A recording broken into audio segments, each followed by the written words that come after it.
it shows an overall improvement and movement towards something in terms of the improvement of the education. Is that what you guys are saying also, or we just happy with what is happening now? Okay, you can go ahead. It is an improvement. However, is it something that we are willing to maintain and move forward with it? Because we can say it's a step forward towards something, but we've seen before whereby, like we also mentioned, that Western Cape kind of went, dropped a bit, and like what things can be done in order to prevent those other. I think those are some of the strategies maybe that they should put in place. But yes, let's be happy, but we need to put in more hard work than what was done for the past year.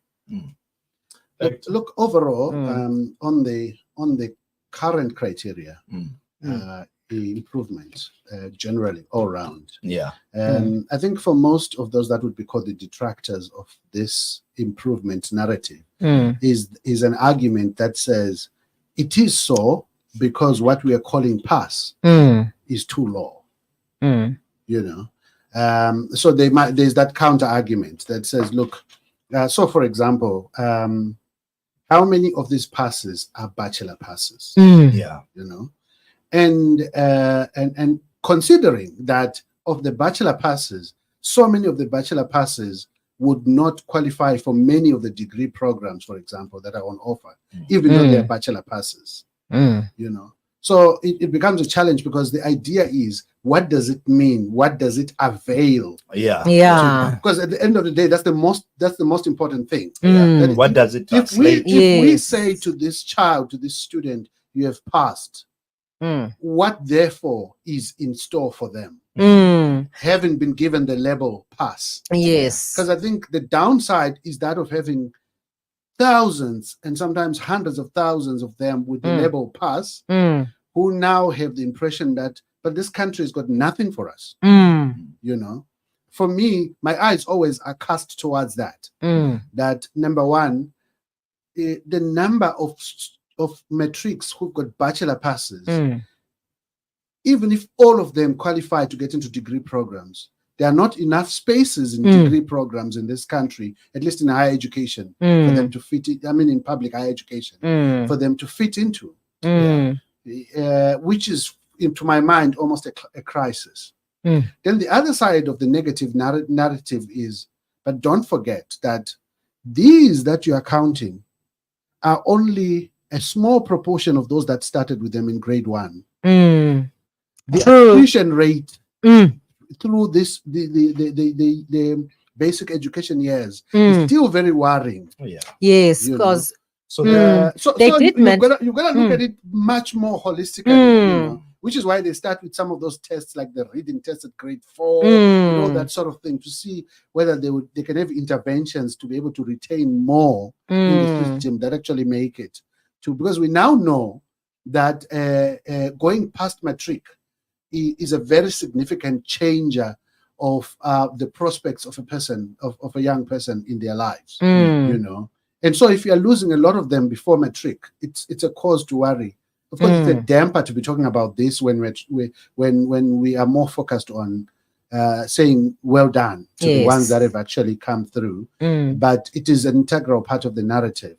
Otherwise, on the whole, seemingly, I mean, certainly you're seeing improvement that is concerted. Incidentally, by the way, statistically, it shouldn't be surprising that performances rise and sometimes fall. It is actually realistic to expect. In fact, something would be wrong if you keep on an upward trajectory the whole time and you have not dip at any point, as it were, just in terms of probability. Yes. So, which is probably what Western Cape is experiencing. Except that it's been now for 2-3 years running.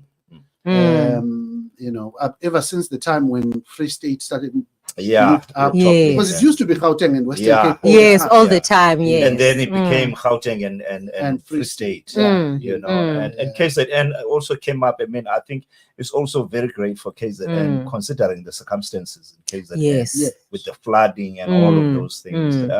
But you know, I want to kind of for us to maybe delve. Yes, this is in no way detracting or moving away from the bigger vision of the fact that the students of 2023, I mean, they did a great job and all of that. But I mean, some of the things which I think, I mean, we touched on, was it 2022, early 2022, when we're having this discussion around particularly these issues where some of the kids that have passed, I mean, they've got the bachelors and all of these things, and the kind of emphasis on the bachelor's degree and those disparities between going to do your degree at university and TVET, you know, those are some of the dynamics that, of course, I play at the moment, you know, because when people look at the results and the parents are sitting there and some of them are having these discussions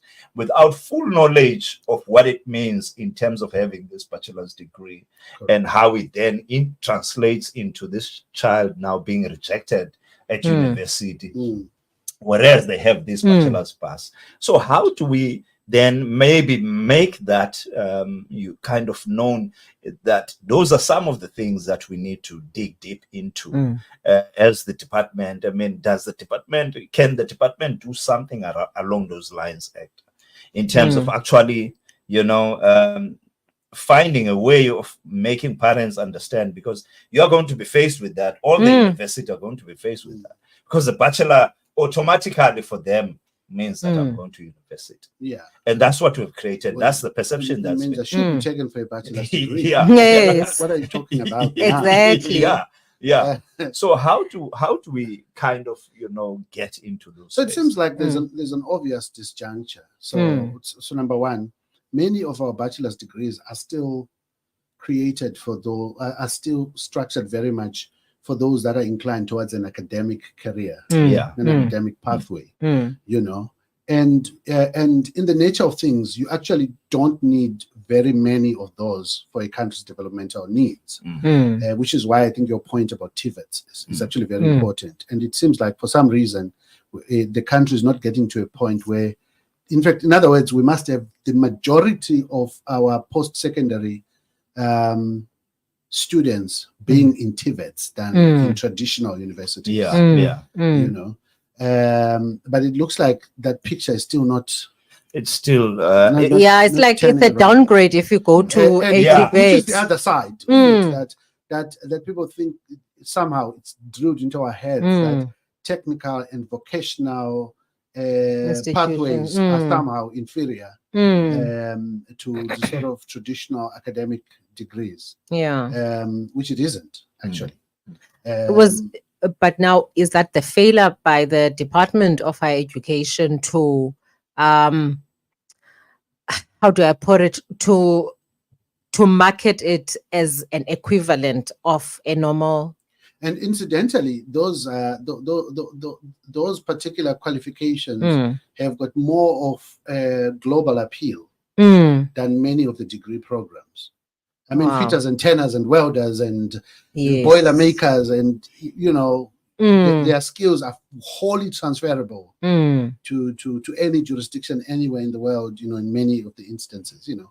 I think it might be a hangover from sort of the drilled apartheid narrative when it was almost as if it was taken that, Black people are more suitable for manual labor than for intellectual, pursuit. And so we see degree programs as intellectual pursuit, and therefore, in that way, superior. It might well be that we still have that hang up from that time, which is not serving very well But also because the setups in the TVETs are not very convincing in many instances. Yeah. You know, for them to be taken as viable and equivalent options by all children. Then the other thing that I've noticed that the world is transforming so rapidly. On at least 2 occasions, I've listened to someone doing career guidance, and I thought he needs career guidance. Why not in the 90s? Yeah. Which reminds me, somebody actually said part of the reason why perhaps we are seeing now suddenly this spike in success in schools is that an increasing proportion of the teachers are teachers who graduated recently and therefore have been through curricula that are very similar or that is the same as the one that these learners are going through. You know, they're beginning to replace the older generation of teachers who were doing very well with the older matric. And then when the NSC came in and CAPS and all of this, it was a relearning and unlearning and all of this. Whereas now you've got a generation of teachers who are coming in who actually came who aligned with this curriculum, already, you know, and so are likely to do better or at least find it easier to crack and navigate this particular curriculum and facilitate the learning of learners much better. It might well be. You know how it is. Sometimes people put it in very harsh terms. I saw someone on social media where they were saying, "Oh, sis Zola, no, sis man mabaphume."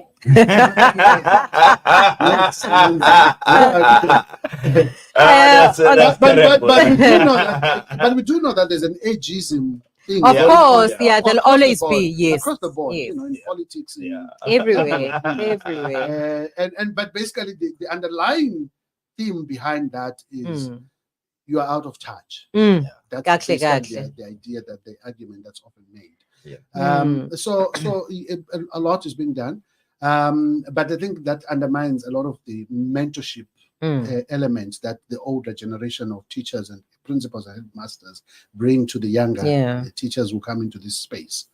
But the tables are really turning. Look, so it is a problem. I think, I mean, the whole thing that you were saying around issues of TVET, for me, I think it's worrying not only on the aspect that the schools themselves or the government has to actually do the marketing of these in order for us to be able to say, okay, we've got these kids that who have now had bachelors. And also, I think there's been a creation, I think all of us can agree that there's an inferiority complex that has kind of been created. If my child is going to leave now matric and not go to university, that already becomes an issue, you know. The mere fact that the ones with higher points and aggregates, I've got a B pass, and then the ones with lower I have got a D pass. Already says if you're going to go somewhere to do a diploma, it means you're not nearly as good as the one with the B pass because you got a D pass. Whereas the value add of a diploma can be as much, sometimes more than a bachelor's degree program. You know. So how do we fix that? I mean, how do we fix the fact that the TVETs are not? That's what is going to happen now. We'll never hear of people or students being stuck and frustrated in TVETs. All of them, they want to go to universities, and that therefore means that some of the work or convocation type of work that needs your your plumbers, your boiler makers and all of that, in on itself is not going to get the attention that is supposed to get in order for us to be able to say we know that there's been a cry that skill is lacking in this particular field and so forth. So how do we make sure that this problem is solved? Because I mean, come 20 now, from tomorrow, all the parents, all they know now is university. Nothing else. It's like you send your child to TVET if when all else has failed, which is really a problem. I don't know about the how, like really how do we fix it? But I think at the end of the day, it is about making TVETs to be. By the way, there's been improvement. Despite the fact that there's much to be done in TVETs, there's been quite a bit of improvement. You can see they're no longer what they were, as it were. Incidentally, when the National Qualifications Framework was designed, with all these different pathways, so there's the pathway with the diplomas, then the one with the degrees, then there's the one that is with the quality assurance body, Council on Higher Education. Then we've got the Quality Council on Trades and Occupations, which also has got equivalent the certifications, and they were building it up to get to equivalent of doctorate on that same path without you having to. Because one of the challenges that is there, they were trying to say, look, there should be parity of esteem across these, such that it should be easy for a person who was doing a diploma, say, for example, to transition into a degree program at a traditional university. If the NQF level is equivalent, because the esteem should be equal. The same if they've got the NCV certificates on the vocational side. If the NQF level is equivalent, they should be able to transition into degree programs at honors level or at another level and so on. But in practical reality, it's not really happening. Often when students come across to universities with a diploma, they have to start again. Wow.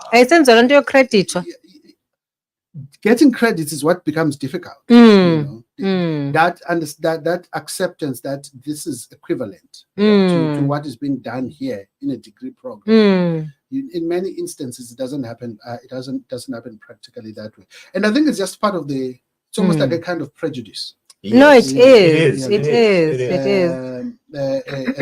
And then you find that, okay, once you are on the diploma track, you are stuck on it. Now you won't go to degree programs. You'll have to do a diploma, then an advanced diploma, then a postgraduate diploma, instead of moving into a bachelor's or an honors program. Yes, you should be. From a diploma, you move to an honors program. I know. You be able to move across, because the STARQA does make the emphasis that we've got a single integrated national qualifications framework. Yes. And there's parity of esteem across it. But in practice, so the problem there, does it lie with the institutions to actually and I think in part with the institutions and perhaps because of, again, history.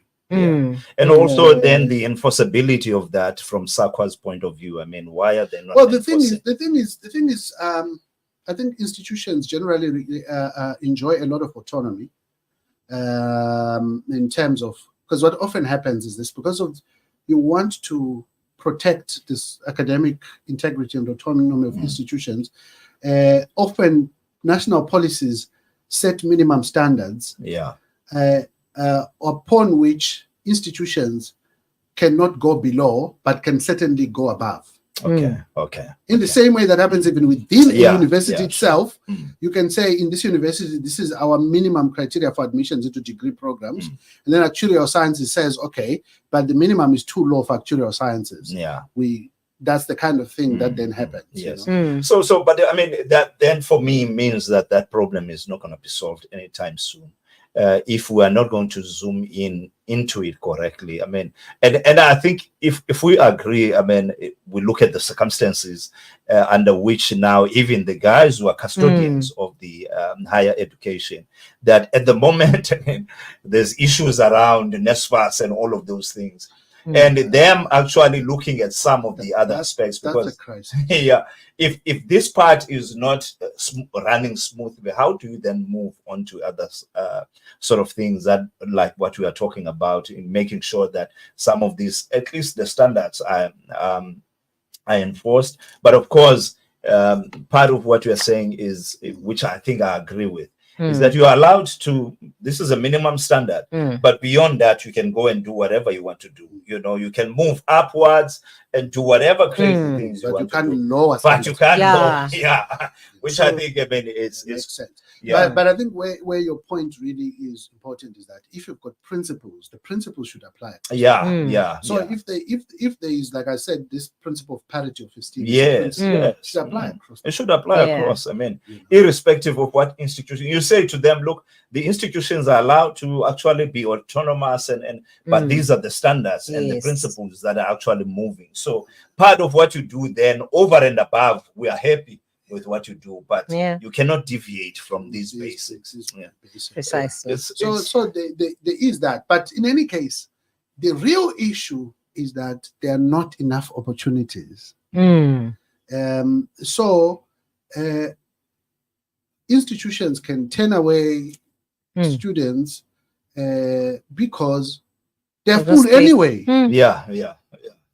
without So- having to take them, even though in terms of the minimum standards, Yeah. they qualify, Mm. but you don't need to take them because you don't You're have already space for them full, yeah. anyway. Mm. And you're not going to turn away those with stronger scores Yeah. and take the ones Mm. with what might be weaker scores, as it Mm. were, even though they qualify. Yes. And also, I mean, So, it's such a loaded sort of discussion. Mm. But time is 4:02 now. We've got a Already, so we've got a guest coming in, Rise Mzansi, ladies that's and right. gentlemen. So we are going to go into a song, and then after that we get straight into Rise Mzansi.